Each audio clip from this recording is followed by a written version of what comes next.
चलिए मिलवाते हैं हमारे मेहमानों से। और Aparna Ramachandra, founder rectify credit services, हमारे साथ जुड़ गई हैं, और साथ ही Nitin Bhatnagar, PCISS director India. आप दोनों का स्वागत है इस बेहद खास सेशन में। तो पहले खर्च की बात करते हैं और उसके बाद हम सुरक्षा की बात करेंगे। अपर्णा के पास आऊंगी सबसे पहले। अपर्णा, खर्च का जो बेंचमार्क है हम उसके कितने पार जा चुके हैं? बहुत डेटा जिस पे लगातार आपसे बातचीत भी होती रहती है, जहां पे जो हाउस होल्ड सेविंग्स हैं वो अपने लोएस्ट पर पहुंच गई है।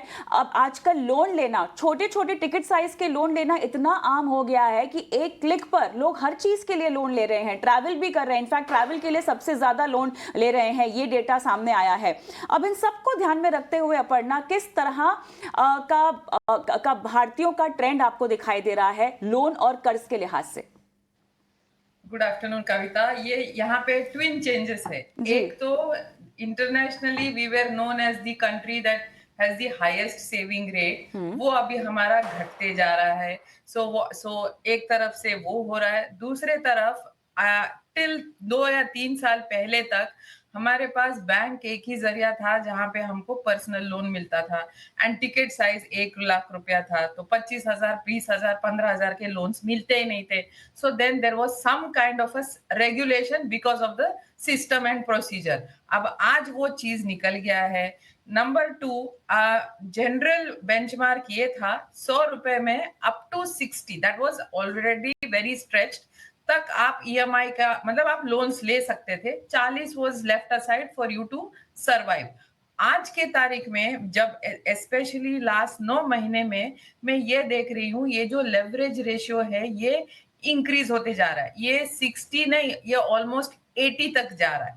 तो इसमें यही होगा कि नंबर 1 ये सारे एक्सपेंसिव लोन्स है, तो वो ईएमआई सस्टेन करना मुश्किल है। नंबर 2, ये मतलब कॉमन सेंस है कि कोई टिक ही नहीं पाएगा, क्योंकि आपको बेसिक गुजारा के लिए आपको मतलब खाना रहना उतना तो आपको चाहिए ही चाहिए। तो फिर ये जो पोर्टफोलियो है ये फटने वाला है।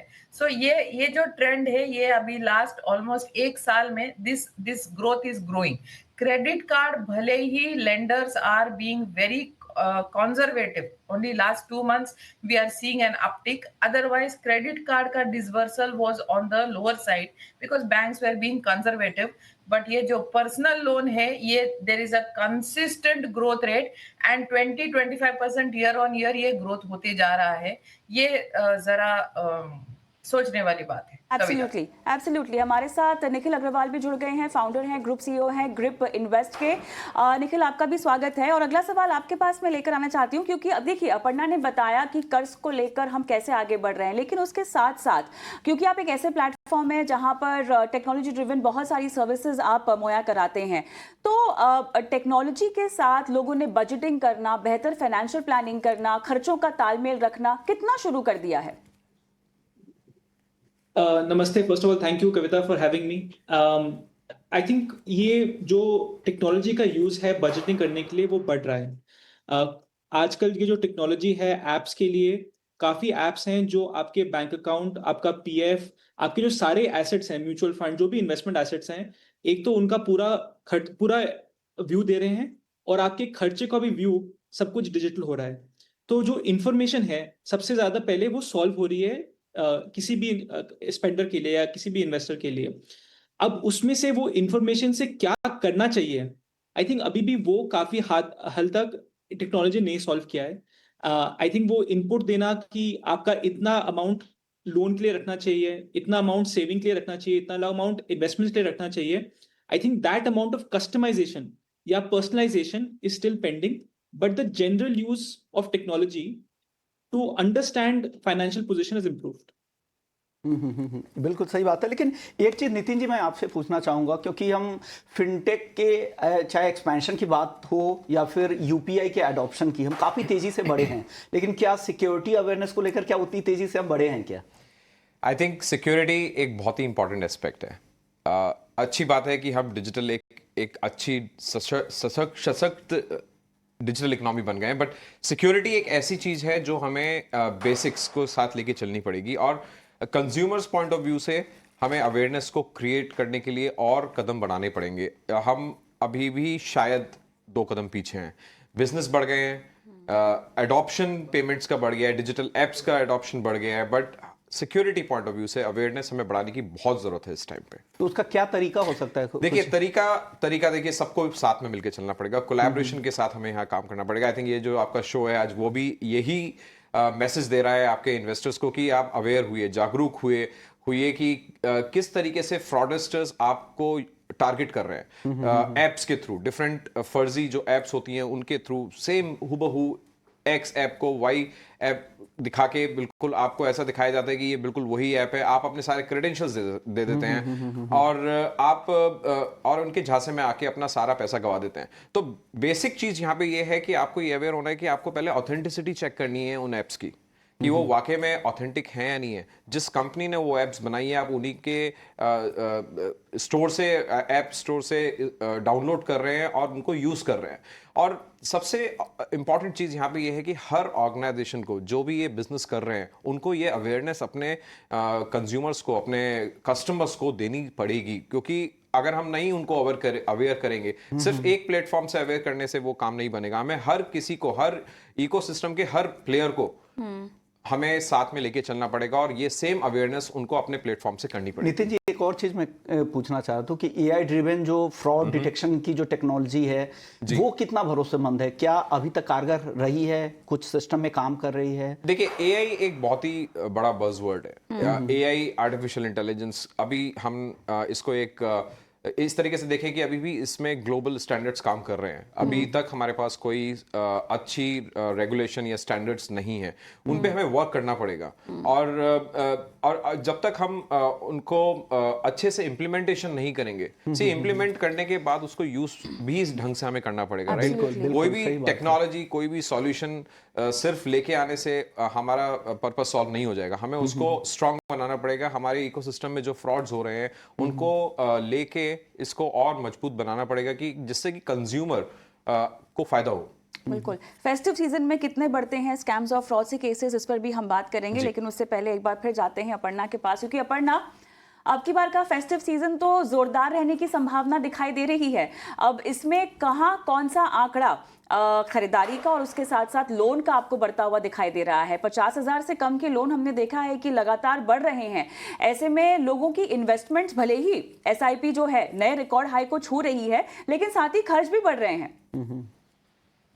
मेरे हिसाब से जो एसआईपी का जो आंकड़ा बढ़ रहा है, वो इकोसिस्टम, वो प्लेयर्स अलग ही हैं इन दी इकोनॉमी, एंड जो ये पर्सनल लोन और इस पे जो अपना गुजारा कर रहे हैं, ये इकोसिस्टम एक अलग ही है। So we are talking to two different set of people, because जो लोन आज जो मेरे पास क्रेडिट रिपोर्ट लेके आते हैं, स्पेशली लास्ट 6 मंथ्स, वहां पे they have zero savings, they have no assets, so ये कंप्लीट मेसअप हुआ है, तब जाके इनको हाथ ऊपर करना है, ठीक है? तो ये जरूर गारंटी है कि ये लोग एसआईपी में नहीं है। सो ये जो पर्सनल लोन का जो डिमांड है, वो बढ़ने ही वाला है with no asset base. So this is the linkage that I am able to see, because 10-12 साल पहले जब रेक्टिफाई क्रेडिट शुरू मैंने किया था, तब मेरे पास प्रोफाइल ये आता था कि मेरे को अभी होम लोन लेना है, बट मेरा क्रेडिट प्रोफाइल खराब हुआ है बिकॉज मैंने पहले क्रेडिट कार्ड में डिफॉल्ट किए। पर्सनल लोन बहुत कम होते थे, क्रेडिट कार्ड मैंने डिफॉल्ट किया है, उसको मुझे रेक्टिफाई करना है क्योंकि मुझे आज होम लोन लेना है। आज के तारीख में मेरे पास जो कस्टमर्स आते हैं, 90% मैंने ऑलरेडी ऐप से लोन लिया हुआ है, मेरा ऐप स्कोर गया हुआ है, मुझे अभी नए कहीं से एक कंसोलिडेटेड लोन चाहिए ताकि मैं यहाँ से निकल पाऊँ, बट ये by then it is quite late. And second, I would just take one more minute. What Nitin was telling is a very, very important point. Aaj, we are all in a big rush to introduce newer products, newer apps, ease of, taking loan, ease of spending, ease of investing. But all of this has to come with equally emphasis on education, awareness. आज credit card में बहुत लोगों को ये पता है कि मैं मिनिमम पेमेंट भी ना करूं तो मैं डिफॉल्टर होऊंगा, मुझे मिनिमम पेमेंट से ज्यादा देना है, इफ नॉट एटलीस्ट 100%। ये जो अवेयरनेस है, ये 10-12 साल लगा हमको। तो आज सिमिलरली ऐप में अगर आप लोन लेते हो तो उसके क्या रिपरकशंस है, आप अगर ये लोन्स में आप डिफॉल्ट करते हो तो इसका क्या रिपरकशन है, अगर आप बैंकों से या एनबीएफसी से लोन लेते हो तो उसका क्या रिपरकशन है। ये पूरे मतलब मैं नहीं कह रही हूँ कि सिर्फ बैंक्स को ही करना, बट ये सारे जो बीएफएसआई स्पेस के हैं, हम सब है, we all have to allocate, invest, spend in creating this awareness. This investor awareness से ज्यादा मुझे लगता है आज के तारीख में डेट लिटरेसी, डेट अवेयरनेस की जरूरत है, and it is high time that our regulators take note of this and we start working towards it. Kavita. Awareness बहुत ज़रूरी है। और लेकिन एक चीज़ आप अभी कह रही थी अपर्णा जी, क्योंकि हम सभी जानते हैं कि नाउ पे लेटर हो या इंस्टेंट लोन वाले जितने ऐप्स हैं, उस वजह से लोन आसानी से मिलता है। इससे क्रेडिट रिपोर्ट पर क्या असर पड़ता है, और साथ ही अगर क्रेडिट किसी का स्कोर खराब हो जाए तो उससे सुधारने के लिए उन्हें क्या करना चाहिए? क्वेश्चन, अभी जो आप सिर्फ बैंक्स और एनबीएफसी से जब लोन लेते हैं वो तो डायरेक्ट आपकी क्रेडिट रिपोर्ट में रिफ्लेक्ट हो ही जाता है, तो अगर आपने डिफॉल्ट किया, लेट किया, वो तो डायरेक्ट आपके ऊपर असर होने ही वाला है। बट लास्ट 2 साल लोगों ने मजे किए ये सोच के कि ऐप से अगर मैं लोन लेता हूँ, डिफॉल्ट भी करता हूँ, या कहीं पे कुछ रिपोर्ट नहीं होता है, I can get away with this nonsense. But अभी all the lenders have something called as an app score, तो they are able to check आपने कितने ऐप से इंक्वायरी किए हैं, आपके उसमें कितने अप्रूवल हुए हैं, उसमें क्या रिजेक्शन हुआ है, और उसका भी एक स्कोर निकलता है। तो आपको अगर बैंकिंग चैनल से नया लोन चाहिए, नया क्रेडिट कार्ड चाहिए, मतलब वो गोल्ड लोन हो, पर्सनल लोन हो, होम लोन हो, ये भी स्कोर चेक होता है। सो टू आंसर योर क्वेश्चन, ये जो बीएनपीएल, जो बिरयानी आज खा के आप कल देने वाले हो पैसे, या फिर आज आप कोई फैंसी फोन ले रहे हो जो आप अफोर्ड नहीं कर सकते हो, ये सब आपको पीछे आके one day it is going to bite you, because you are being tracked. And the good part is PAN, Aadhaar, ये सारा लिंक होके we are all, you know, that whole network is getting interconnected, so no behavior in isolation is seen, you are seen as a totality. so ये app से ले लो, bank से ले लो, NBFC से ले लो, ये घूम फिर के आपका credit worthiness is getting affected directly. It may not have a से ऑन योर क्रेडिट रिपोर्ट। आप कल को आके मुझे ये भी कह सकते हो कि ये वाले लोन्स तो मेरे क्रेडिट रिपोर्ट में नहीं है, but your ability to borrow, your credit worthiness is definitely impacted. So please be very very careful before you say yes, नहीं चाहिए मत लो लोन। बिल्कुल, इतना ही नहीं, अगर आप जानकारी भी बटोर रहे हैं लोन लेने के लिए, वो भी आंका जाता है, उसको भी ट्रैक किया जा रहा है। बहरहाल निखिल, आपके पास मैं आना चाहूंगी क्योंकि हम फिनटेक स्पेस की बहुत ज़्यादा बातचीत कर रहे हैं और कहीं ना कहीं देखिए बहुत सारा श्रेय आप जैसे प्लेटफॉर्म्स को भी जाता है हमारे देश में फाइनेंशियल इंक्लूजन को आगे ले जाने के लिए, लेकिन उसमें भी कुछ रिस्क हैं। कैसे हम किसी भी प्लेटफॉर्म पर अपनी वित्त लाइफ का जो भी फैसला ले रहे हैं, किस तरह के रिस्क से हमें वहां बचना चाहिए, कैसे भरोसा बढ़ा रहे हैं आप जैसे प्लेटफॉर्म निवेशकों के बीच में, और कहां कहां आपको लगता है कि रेड फ्लैग्स हैं जिसको अभी भी चैलेंज के तौर पर देखा जा रहा है? निखिल। नहीं, बहुत अच्छा क्वेश्चन है। और जो हमने अभी बात की, आई थिंक सबसे बड़ा रिस्क है एक तो फ्रॉड का, विच इज़ कि अगर आपका प्लेटफॉर्म आप जो एक्सेस कर रहे हैं वो जेन्युइन प्लेटफॉर्म है या नहीं है। आई थिंक सबसे बड़ा रिस्क वो है। उसमें एटलीस्ट ऐप स्टोर पे डाउनलोड्स देखिए, रेटिंग्स देखिए। आई थिंक इंफॉर्मेशन है ऐप स्टोर पर टू आइडेंटिफाई कि वो जो करेक्ट ऐप है वो है या नहीं है। वेबसाइट के, अगर आप वेबसाइट यूज करें या फिर किसी ईमेल या एसएमएस का यूज करें, देयर आर इवन व्हाट्सएप, हर इंस्टीट्यूशन ने अब चेक्स बनाए हुए हैं टू आइडेंटिफाई कि वो ऑथेंटिक है या ऑथेंटिक नहीं है। इट मे टेक 1 सेकंड लगेगा या 2 सेकंड लगेंगे एक्स्ट्रा, बट वो चेक करना अब पॉसिबल है। और वो अब जो लोन ले रहा है या जो इन्वेस्ट कर रहा है उसके हाथ में बिल्कुल वो पावर है। सेकंड जो रिस्क है वो बिल्कुल एजुकेशन का रिस्क है, अवेयरनेस का रिस्क है। आजकल अनफॉर्चुनेटली कन्वीनियंस के नाम पर जो कोई ऐप यूज करता है, फ्रॉम स्टार्ट टू फिनिश उनकी जर्नी तेज ही होती जा रही है। Number of steps are reducing. उसमें कोई छोटे स्क्रीन में आपके पास टर्म्स एंड कंडीशंस दिख जाता है, पर पूरा इंफॉर्मेशन, पूरी डिटेल समझने का टाइम शायद नहीं मिलता। ऐसे नहीं है कि एप्स उनको छुपाने की कोशिश कर रहे हैं, बट कोशिश, तेजी की कोशिश में, कन्वीनियंस की कोशिश में अधिकतर वो स्टेप स्किप हो जाते हैं या लोग उस पर टेंशन नहीं देते। आई थिंक सेबी ने काफी काम किया है to create investor awareness, products like mutual funds जिसमें एक स्पेशल बजट है जिससे म्यूचुअल फंड्स की अवेयरनेस क्रिएट होनी चाहिए। उसमें कुछ एडवर्टाइजमेंट का भी बजट है बट उसमें अवेयरनेस का भी बजट है हर प्रोडक्ट में, स्पेशली लेंडिंग में, बिकॉज उसमें आपकी एक बहुत लंबी ऑब्लिगेशन बन जाती है और अगर आपने किसी लोन को नहीं सर्विस किया तो आपका जो क्रेडिट स्कोर है और फ्यूचर एबिलिटी है लोन होने का वो इम्पैक्ट हो जाता है। तो सेकंड चीज जो सॉल्व करनी है वो है अवेयरनेस बिफोर इन्वेस्टिंग और taking a loan. I think तीसरी बात जो है कि आपने इन्वेस्ट कर लिया या लोन ले लिया, अब उसका जो सर्विसिंग है वो कैसे आप प्रोटेक्ट करें ताकि आप बचे फिर से फ्रॉड से, क्योंकि वहां पर भी फ्रॉड का मौका हो सकता है। उसमें आई थिंक हर चीज में सेबी की तरफ से या आरबीआई की तरफ से बहुत इंफॉर्मेशन अवेलेबल है। हम कई बार एज एन इंडिविजुअल एफर्ट नहीं बनाते उसको देखने के लिए, बट वो टाइम लगाना जरूरी है। टेक्नोलॉजी कंपनी की तरफ से भी उसका एक्सेस, इजी एक्सेस प्रोवाइड करना बहुत जरूरी है। तो बिफोर इन्वेस्टमेंट, आफ्टर इन्वेस्टमेंट, दोनों तरफ पावर है, इंफॉर्मेशन है, दोनों पार्टी की रिस्पॉन्सिबिलिटी है कि वो इजीली प्रोवाइड हो। टाइम ज्यादा लगे बट एटलीस्ट पैसे बच जाए। ऑलराइट, चलिए इसी पर और विस्तार से बातचीत भी करेंगे, लेकिन एक छोटा सा ब्रेक है और ब्रेक के उस पार एक इंपॉर्टेंट सवाल पूछा जाएगा नितिन को। अब की बार कैसे सेफली खरीदारी की जाए? दिवाली बस यहीं पर अब आगाज हो ही गया है दिवाली का, लेकिन तैयारी भी जोर शोर से शुरू है। तो कैसे सेफली आप खरीदारी कर सकते हैं ऑनलाइन, इस पर बात करेंगे ब्रेक के बाद।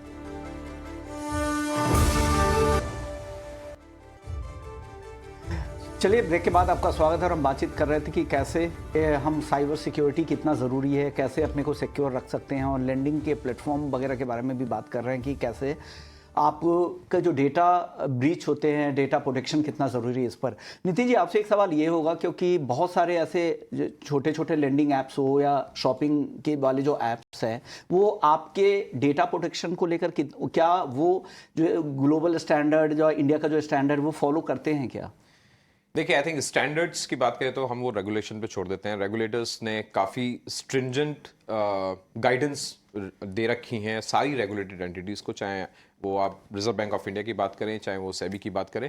बट इम्पॉर्टेंट चीज़ यहाँ पे जो है वो कंज्यूमर्स को जो हमें ध्यान रखनी है वो ये है कि आपको जो साइबर क्रिमिनल्स है वो आपको किस तरीके से टारगेट कर रहे हैं। आपको वो लुहावने ऑफर दे के आपको अट्रैक्ट करेंगे अपनी साइट की, मुझे आईफोन 5,000 में मिल रहा है, जो कि एक की कॉस्ट लाखों में होती है। और गैजेट शॉपिंग तो होती है बहुत ज्यादा। एग्जैक्टली, गैजेट शॉपिंग होती है। और इसी तरीके से वो आपको जितने भी एप्स हैं, जितने भी होम डिलीवरी एप्स हैं, वो आपको डिस्काउंटेड ऑफर्स पे कई सारी चीज देंगे। तो आपको यहाँ पे थोड़ा सा सचेत होके शॉपिंग करनी है। दूसरी चीज इंपॉर्टेंट यहाँ पे हैकर्स जो टारगेट करते हैं वो आपको वो फिशिंग ईमेल्स के थ्रू आपको वो टारगेट करने की कोशिश करते हैं। यहाँ पे लुहावने ऑफर के साथ आपको ऐसे लिंक्स भेजेंगे जो कि हो सकता है कि वो एक्चुअल उन प्लेटफॉर्म से नहीं आ रहे हैं, और आपको लगता है कि अरे ये तो मेरे को वहीं से आ रहा है, और आपने लिंक पे अपने सारे डेटा दिया, और सारा डेटा देने के बाद आपसे आपके पेमेंट की इंफॉर्मेशन मांगी, और आपने सारा पैसा जो आपके क्रेडिट कार्ड में था या फिर आपके बैंक अकाउंट में था या फिर आपके सेविंग्स थे, वो सारे हैकर्स ले जाते हैं। फिर हम परेशान हो जाते हैं कि अब क्या करें, कहाँ जाएं। सो फिशिंग अटैक एक बहुत कॉमन जरिया है। आपको चाहे वो ईमेल के थ्रू भी हो सकता है, आपके व्हाट्सएप मैसेज के थ्रू भी हो सकता है, नॉर्मल टेक्स्ट मैसेज के थ्रू भी हो सकता है। ये तरीके से हैकर आपको टारगेट करते हैं। दूसरा, ईमेल्स के थ्रू आपको भी अटैचमेंट्स आ सकते हैं। तो आप थोड़ा सा सचेत यहाँ पे होना जरूरी है कि क्या आपको, मैं नितिन भटनागर आपको मेल भेज रहा हूँ या आप मेरे से कोई ईमेल एक्सपेक्ट कर रहे हैं। अगर नहीं कर रहे हैं तो आपको थोड़ा सा सोचना चाहिए कि क्या मेल है। अगर आपको कंफर्मेशन नहीं है तो आप एक बार मेरे से फोन करके पूछ सकते हैं कि नितिन, आपने क्या हमें कोई मेल भेजा है जिसमें कोई अटैचमेंट है। कंफर्मेशन करना, जैसे हमारे एक पैनलिस्ट ने अभी बोला, थोड़ा सा आप 2 सेकंड 3 सेकंड लेके सोचिए। गलती किसी से भी हो सकती है, हमसे भी हो सकती है, मेरे से भी गलती हुई है। ऐसा नहीं है कि तो मैं आपको क्या लग रहा है कि फिनटेक कंपनीज के लिए सबसे बड़ा चैलेंज ये साइबर सिक्योरिटी का सबसे बड़ा चैलेंज है? Cyber security is biggest challenge today. We have to overcome this. But कितने स्टेक होल्डर्स और इंडस्ट्री के कितने सारे एंटिटीज जो है इससे अपने आप को कवर करते हैं? क्योंकि हर चीज तो दर्शकों और निवेशकों और यूजर के ऊपर नहीं डाली जा सकती है। बिजनेस सिक्योर करना भी इंपॉर्टेंट है। एग्जैक्टली, बिजनेस को सिक्योर करना भी इंपॉर्टेंट है। आई थिंक हमारी कंट्री आज के टाइम में DPDP एक्ट की बात करें, वो आना है। आ रहा है, हम स्टैंडर्ड्स, पीसीआई स्टैंडर्ड्स जो कि आपके पेमेंट डेटा को प्रोटेक्ट करते हैं, वो हैं जो कि रिजर्व बैंक ऑफ इंडिया ने ऑलरेडी अपने डिजिटल पेमेंट सिक्योरिटी कंट्रोल्स के गाइडेंस में बोला हुआ है कि payment gateways, payment aggregators, banking financial institution, इन सबको इस स्टैंडर्ड्स को रेफरेंस करके बेस्ट प्रैक्टिसेस फॉलो करनी है। तो वो ऑलरेडी है, इन प्लेस है। But at the same time अगर हम कंज्यूमर की बात करें, कहीं ना कहीं आपका डेटा लॉस होता है बिजनेस के साइड से, कहीं लॉस होता है कंज्यूमर की अपनी गलती की वजह से। तो हमें दोनों को ही जागरूक करके चलना पड़ेगा। हम एक जगह जागरूक नहीं कर सकते। हम कहेंगे कि पूरे चेन को आपको जागरूक करना पड़ेगा और खुद भी वेल इन्फॉर्म्ड होना पड़ेगा। एग्जैक्टली। ओके, अपर्णा जी से एक सवाल पूछ लेते हैं कि मैम, मेरा सवाल ये हुआ कि फाइनेंशियल लिटरेसी की जो कमी दिखती है देश में, वही वजह है कि क्रेडिट का मिसयूज का कारण भी सबसे बड़ा वही है क्या? एक तो वो है, दूसरा है दी वांटिंग एवरीथिंग क्विक। आज हम quick commerce, instant gratification, 2 minute noodle तो बहुत पुराना हो गया। So everything is quick. तो आपको अब लोन चाहिए, वो भी अभी चाहिए। आपको कुछ खरीदना है, वो अभी खरीदना है। आप रात के 12 बजे भी आप खरीद सकते हो। पहले क्या था, आपको बैंक को कांटेक्ट करना था, बैंकिंग आवर्स में ही आपको काम करना था। शायद हो सकता था कि सुबह उठ के लगे कि चलो मुझे ये चीज नहीं चाहिए, इसके बिना भी मेरा गुजारा हो जाएगा। आज वो नहीं है। So this instant gratification, greed combined with ignorance. So these three, according to me, is a very lethal triangle which needs to be addressed. Ma'am, एक और सवाल मैं ऐड करना यहाँ से चाहूंगा आपसे ही कि डेट ट्रैप में अगर हो जाए, कर्ज के जाल में कोई फंस जाए, तो उसे बाहर निकलने के लिए आप क्या सलाह देंगे यहाँ पे? Normally, each case is little subjective. मतलब एक one answer fits all वाला नहीं, मैं यहाँ पे आंसर की बात कर रहा हूँ, क्योंकि यहाँ पे इंस्टेंट ग्रेटिफिकेशन सबसे ज्यादा उनको ही जरूरत होती है। और साथ ही वो कौन सा पड़ाव हो क्रेडिट स्कोर का जिसके बाद अगर वो क्रॉस कर लिया आपने, तो आपकी स्कोरिंग ठीक नहीं हो सकती। अब मतलब कुछ और ही आपको करना पड़ेगा। पहले अपने सारे पुराने लोन्स आप चुकाइए, उसके बाद नया स्कोर बिल्डअप कीजिए। वो रेंज कौन सी है? कविता, अगर मैंने लोगों को कह दिया इसके नीचे आपका कुछ नहीं हो सकता, तो कल सुबह रेक्टिफाई क्रेडिट बंद हो जाएगा। तो मैं वो नहीं बताऊंगी। बट ये है कि अगर आपका जो क्रेडिट प्रोफाइल है वो अगर आपका खराब हो, तो बैंक्स आपको लोन नहीं देते। ठीक है, तो एनबीएफसी के पास आपको जाना पड़ेगा, जहां पे आपको एक्सपेंसिव रेट्स पे आपको बोरो करना पड़ेगा। फिर वो that is another cycle. But ये जो आप पहले मुझे पूछ रहे थे डेट ट्रैप का, एक्चुअली आप अगर देखते हो हर एक का ये एक पर्सनल, अगर आपके पास एक शीट है जहां पे आपको पता है इतना ही मेरा फिक्स्ड है, मतलब आपका वो दोनों हस्बैंड वाइफ का इनकम, बाकी interest, everything put together, there is X that is coming which is guaranteed, इतना रेगुलर आता ही है। तो उसके बेसिस पे आपके जो अभी लोन्स है, ये मैं बता रही हूँ जो आपके तो थोड़ा सा पेन और पेपर पकड़कर होमवर्क करने की जरूरत है। समय लगभग समाप्त ही हो गया है, फिर भी 30 सेकंड का समय निखिल आपको देना चाहती हूँ मैं। जाते जाते क्या सलाह देना चाहेंगे निवेशक के तौर पर और एक ऐसे शख्स के तौर पर जो कि युवा है और पूरी तरह से फायदा उठाना चाहता है इस फेस्टिव सीजन का भी? देखिए, पहले तो हमारी इतनी लोन के बारे में बात हुई है, तो जो आप खर्चा करें, फेस्टिव सीजन है, बिल्कुल खर्चा करना चाहिए। बट खर्चा उतना करना चाहिए जिसका आपको क्रेडिट स्कोर पर या रीपेमेंट की एबिलिटी हो। कोई फायदा नहीं है कि दिवाली अच्छी होगी पर उसके बाद बाकी साल अच्छा नहीं होगा। तो जो भी खर्चा करें आप उसके हिसाब से करें। अगर ऑनलाइन कर रहे हैं तो जिस ऐप को यूज कर रहे हैं तो उसको ट्रस्टवर्दी बनाएं। थोड़ा सा शायद आपको पैसा ज्यादा देना पड़ेगा, ऑफर कम मिलेगा, बट आपका पैसा बच जाएगा। और तीसरी बात है कि जो भी आप, एटलीस्ट दिवाली का मौसम है, दिवाली का है, मैं दिल्ली से बोल रहा हूँ तो यहाँ पर पोल्यूशन का है, तो ये मैं जरूर बोलूंगा कि जो भी आप जिससे भी खरीदारी कर रहे हैं, थोड़ा सा पोल्यूशन का ध्यान रखिए। At least buy for the environment and spend wisely. चलिए, तो इसी नोट पर और इसी संदेश के साथ इस पैनल को हम यहीं पर समाप्त करते हैं। बहुत बहुत धन्यवाद अपर्णा आपका और निखिल आपका जुड़े और मार्गदर्शन किया दर्शकों का, और इसके साथ साथ स्टूडियो में नितिन बहुत बहुत धन्यवाद आप जुड़े। और लगातार डेवलपमेंट हो रही है जहां तक साइबर वर्ल्ड की बात है और स्कैम्स की बात है, तो आपका मार्गदर्शन हमें वहां लगातार लगता रहेगा। शुक्रिया फिलहाल इस शो में आने के लिए। थैंक यू कविता। और बताएं दर्शकों को कि अब अगला आधा घंटा जो हम लेकर आएंगे इस छोटे से ब्रेक के बाद, उसमें आपके सवालों के जवाब हम देंगे। तो इसीलिए अपने सवाल झटपट आप भेजते रहिए। नंबर देखिए आपके स्क्रीन पे भी फ्लैश हो गया, हमारा व्हाट्सएप नंबर है। अपने सवाल भेजिए और लाइव हम आपको जोड़ेंगे और आपसे बात करेंगे हमारे एक्सपर्ट्स के साथ। मिलते हैं ब्रेक के बाद।